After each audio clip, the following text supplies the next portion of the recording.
Zingaphezulu kwama200 izikole ezikhahlamezekile ngenxa yesiphepho esihlasele KwaZulu-Natal.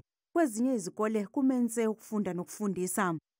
Ngibuka umbiko lo wokuthi njengoba kunomoya omkhulu izikole ezi208 zibe nenkinga yokuba ziphephuke ezo14 kulezo 208 zona kwaphazamiseka ngisho ukufunda.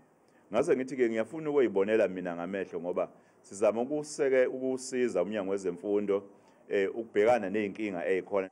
uNtuli uthi balibeke eqhulwini udaba mayelana nezinsolo zokungakhokhelwa kwezikole kulandela ukuthi izinyunyana zothisha iSATU neNATU zisole umnyango wezemfundo esifundazweni ngokungakhokhelwa ngesikhathi kwezinye izikole imali egcwele.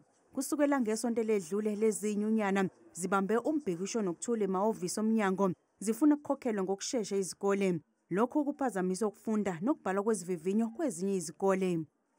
Njengoba nazo udaba lolu longahambiswa kwezimali ezikoleni ngenxa yongabibikho kwemali, hayi ngoba kunemali egcinwe umnyango. Eseze sahlala phansi nomhlonishwa ungqongqoshe wa-education nanomhlonishwa ungqongqoshe waka-finance sibuka ukuthi ikuphi la khona esingaphazamise ezinye inhlelo ukuze sikwazi ukuba sibalekelele bakwazi ukuthi bakhokhele izikole ukuze ezikoleni lokhu okuthinta ukufundisa kungaphazamiseki. uNdunankulu Ntuli uthi kusukela ngesonto elizayo uzoqala uhlelo lokukhokhelwa zonke izikole ezikweletwa uhulumeni.